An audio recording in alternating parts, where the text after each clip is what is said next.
La potion que j'ai bu ce matin commence à perdre ses effets. Tu rappes ou quoi là? Je sors un petit sac de ma poche et le remplis. Soudain une branche craque. Je suis pas seul. Le grand tend vivement sa main vers moi. Ah, le grand tend vive. Vas-y, encore mal. Respecte mon âme, respecte mon âme. Petit imbécile. T'es bête.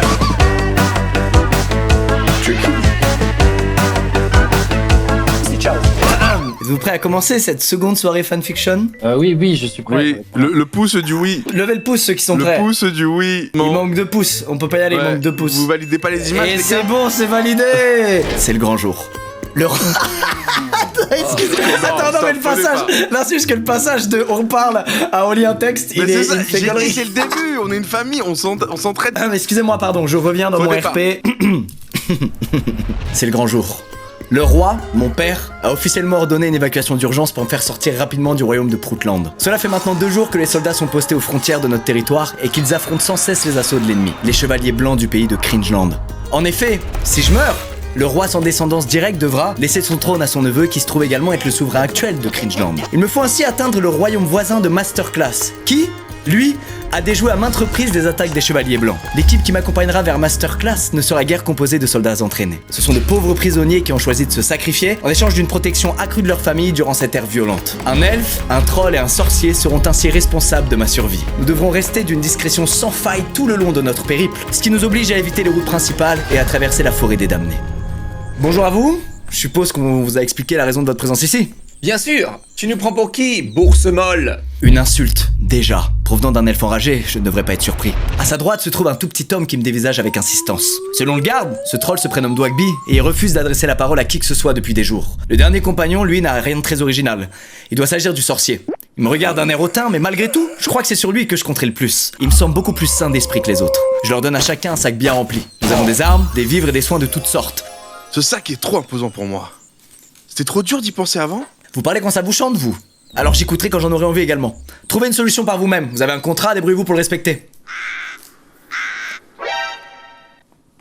Vous adresserez-vous à nous de la même manière si nous n'étions pas de simples prisonniers? Vous me semblez bien prétentieux pour un prince incapable de traverser une forêt tout seul.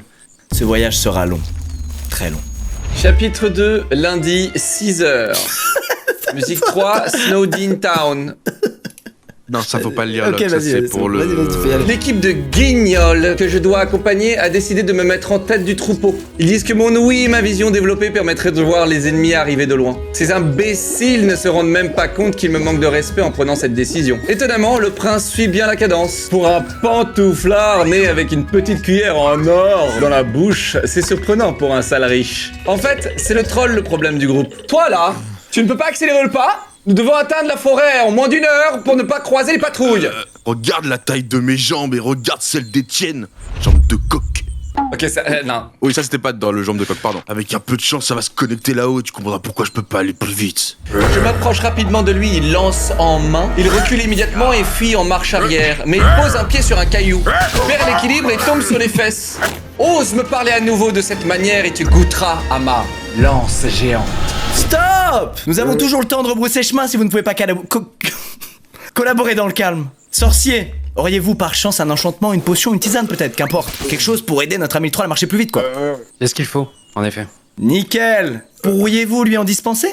Je peux, mais est-ce que je le veux? Ma vie en dépend, mais n'oubliez pas celle de vos familles également. Le sourire du sorcier a disparu et il tend à présent une main bienveillante au petit homme encore au sol afin de l'aider à se relever. J'entreprends de faire un acte de bonne foi également. J'attrape ainsi le sac du troll, définitivement trop grand et trop lourd pour sa faible corpulence. Enfin, le dénommé Gotaga offre une potion scintillante à Dwagby. Buvez cela, vos pas seront plus légers et vous gagnerez la mousse speed. Vous en aurez bien besoin pour compenser la taille de vos jambes par rapport aux nôtres.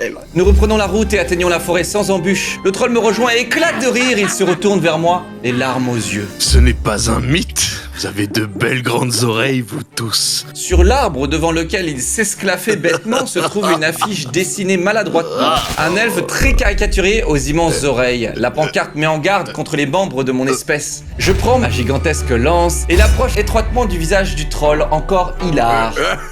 Le prince se glisse entre nous. Poussez-vous! Nous sommes bien loin du royaume et maintenant au pied de la forêt de tous les interdits. Les lois ne s'appliquent plus ici et j'ai bien l'intention de faire regretter à cet insecte ses moqueries. Alors écartez-vous! Oh! Ah, je dois bien vous le dire, ces lames ont été enchantées et ne peuvent même pas percer le simple chandail de vos alliés. Allez, perdez pas votre temps. Des lames enchantées? C'est inattendu et très injuste, mais qu'importe! Vous n'avez aucune idée de ce que je peux faire avec une simple branche! Vous ne savez même pas ce qui nous a tous conduits au cachot, j'ai raison? Je sens que j'ai marqué un point. Le prince est déstabilisé. Peut-être devriez-vous garder cela en tête! Vous ne vous causez même pas! Je serai vous, je ne dormirai pas tranquille la nuit. Nous devrions entrer dans les bois. Le temps file et les éclaireurs ne devraient plus tarder. Chapitre 3, lundi, midi. Nous sommes entrés dans la forêt il y a quelques heures déjà, et nous nous dirigeons à présent vers le bord d'un grand lac, afin d'y manger tout en ayant une vue dégagée. Je pars m'entraîner au niveau de l'art du ricochet. Il a modifié Ces galets sont de taille idéale. Personne ne devrait s'approcher de l'eau. Serait temps de la perche aux sirènes qui font beaucoup plus d'apparitions que vous me semblez le croire. Ne soyez pas si craintifs et ne croyez pas ces vieilles légendes. Elles ne peuvent même pas sortir de l'eau de toute manière, il n'y a pas lieu de s'inquiéter. Je vous aurais prévenu. Je m'installe près d'un arbre à quelques mètres de mes camarades qui n'ont pas écouté mes avertissements. Je ne fais que penser au temps qui nous reste avant d'atteindre le prochain royaume. J'ai si hâte d'y être et de pouvoir, enfin, vivre en homme libre. La fatigue m'attrape avant même que je m'en aperçoive. Je ferme les yeux et je m'endors tranquillement. Le visage au vent et avec le rire de mes compagnons et le bruit de l'eau. Gotaga, ouvre les yeux. Je lance un regard vers le cri qui m'a tiré du sommeil et une scène d'horreur se présente à moi. Le prince est inerte, au sol. Dogby et le clerc sont à son chevet. Un peu plus loin, une sirène ensanglantée et échouée dans l'herbe. Elle semble avoir rendu l'âme. Mais que faites-vous, bon sang? Bougez-vous! Il est encore vivant! Il est notre seule chance d'être libéré! Sa mort signifiera notre perte à tous! Faites quelque chose avant qu'il ne soit trop tard, sorcier! Il me secoue violemment, me met quelques gifles, je reprends mes esprits, il était temps. Je m'approche rapidement du prince Squeezie. Il a repris vaguement connaissance, ses yeux sont ouverts, mais il est très faible. Il a aussi perdu beaucoup de sang. Ellipsus! Nous devons confectionner un remède d'Ellipsus! Chaque regard, y compris celui du prince, me dévisage gravement, comme sur Discord. C'est illégal. Potion interdite. Je vous l'interdis. Personne ne connaît plus cette recette depuis des siècles! C'est impossible! Pourtant, je la connais! Votre Majesté, il s'agit là du seul espoir que nous avons pour regarder en vie et vous conduire à masterclass comme prévu. Les légendes racontent qu'il y a une chance sur 2 pour que la potion explose lors de la confection, tuant toute créature se trouvant dans un rayon de 10 km. Nous en voulez pas être inquiets.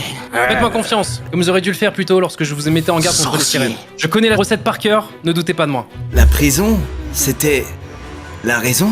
Je n'ose rien lui répondre alors qu'il ferme les yeux, plongeant dans un sommeil lui épargnant la douleur. Mais maintenant impossible de le ramener à la conscience. C'était mieux pour lui, et nous n'avons plus beaucoup de temps. J'écris rapidement les ingrédients nécessaires à la fabrication du remède et Dogby court alors vers la forêt en quête de ces précieux éléments qui représentent maintenant notre seul espoir, notre seule porte de sortie vers la liberté. Chapitre 4, lundi, 16h. La potion que j'ai pue ce matin commence à perdre ses effets.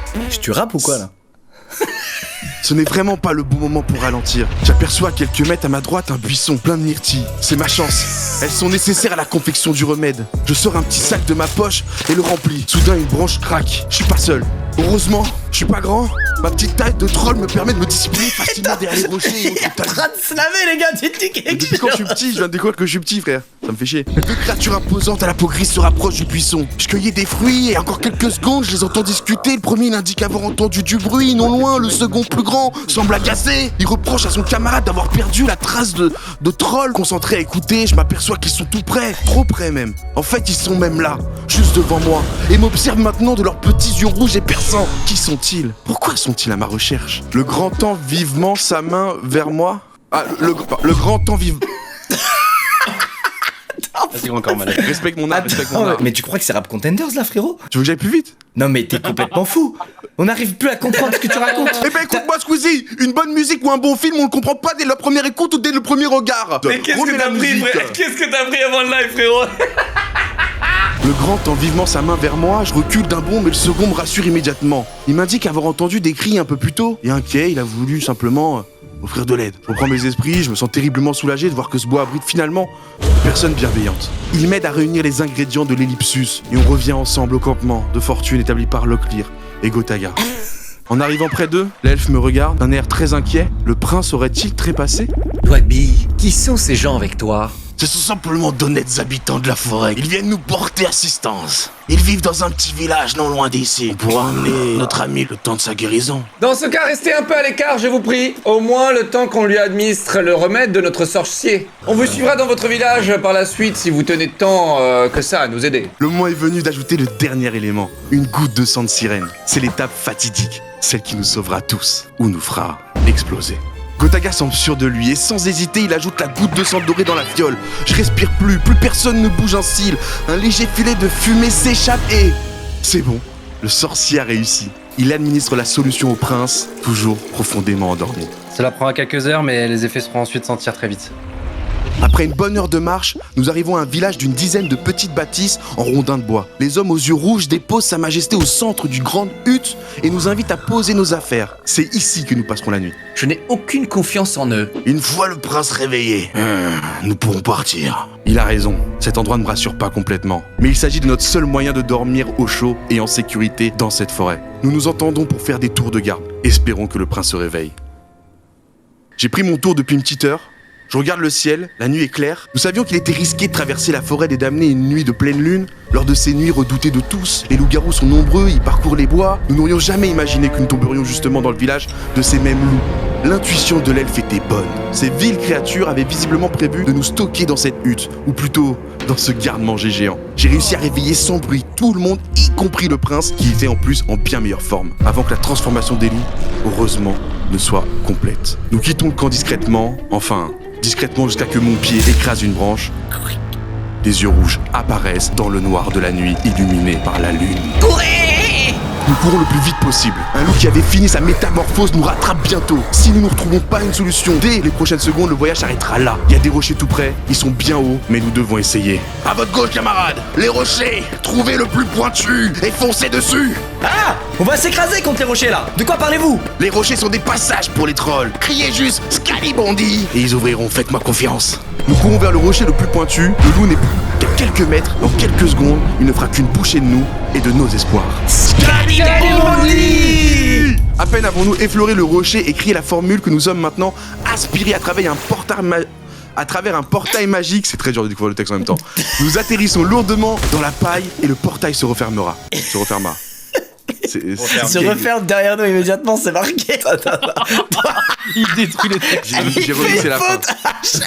Scalibondi! Et Scalibondi, ils ont compris, mais après ils ont pas compris. Vas-y, reprends après Scalibondi. À peine avons-nous effleuré le rocher et crié la formule que nous sommes maintenant aspirés à travers un portail magique. Nous atterrissons lourdement dans la paille et le portail se referme derrière nous, avant qu'il ne disparaisse.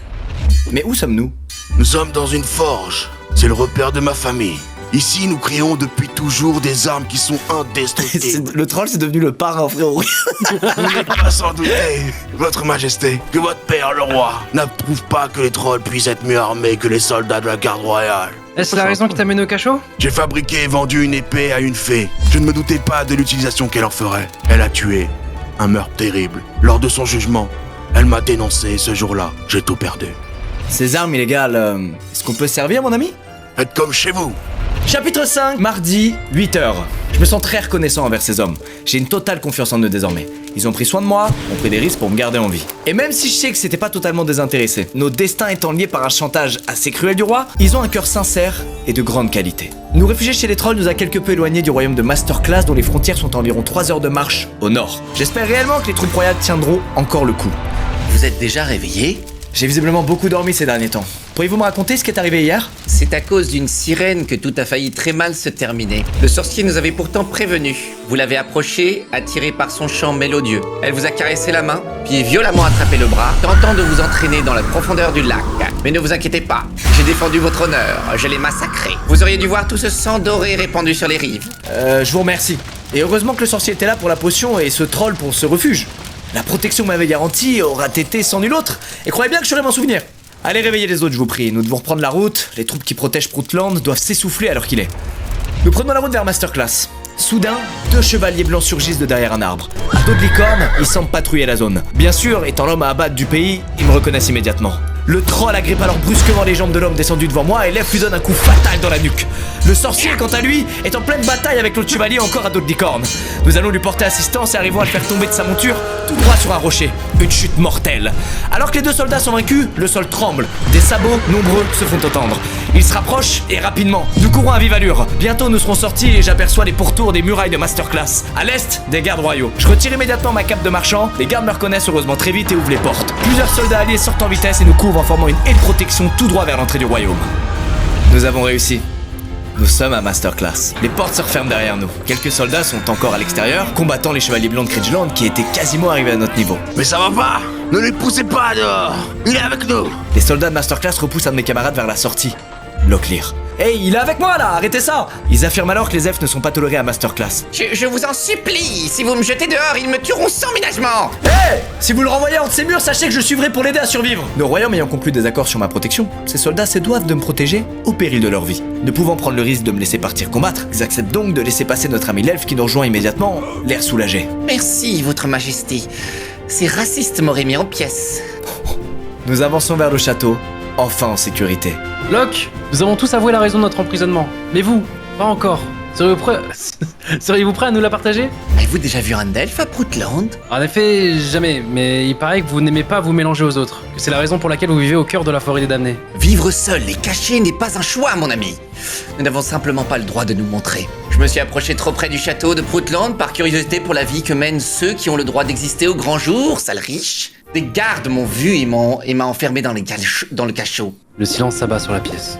Nous ignorions tous cette loi invraisemblable, et je pense que chacun se sent honteux de ne pas l'avoir su plus tôt et d'avoir participé sans le savoir au rejet de cette espèce.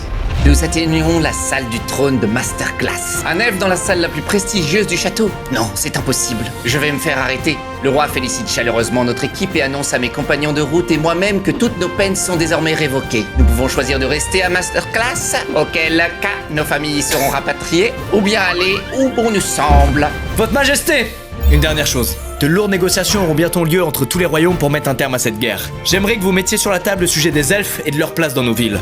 Ils n'ont pas été exclus de la sorte. Je dois ma survie à l'un des leurs. Un elfe courageux et sincère. Un idiot. Le roi regarde cet énorme cucklord d'un air attentif et finit par hocher la tête. Sur le chemin qui nous mène à la sortie de la salle du trône, nous nous regardons chacun l'un après l'autre avec la certitude que les choses changeront et que nous avons trouvé sur cette route de nouveaux amis sur qui compter.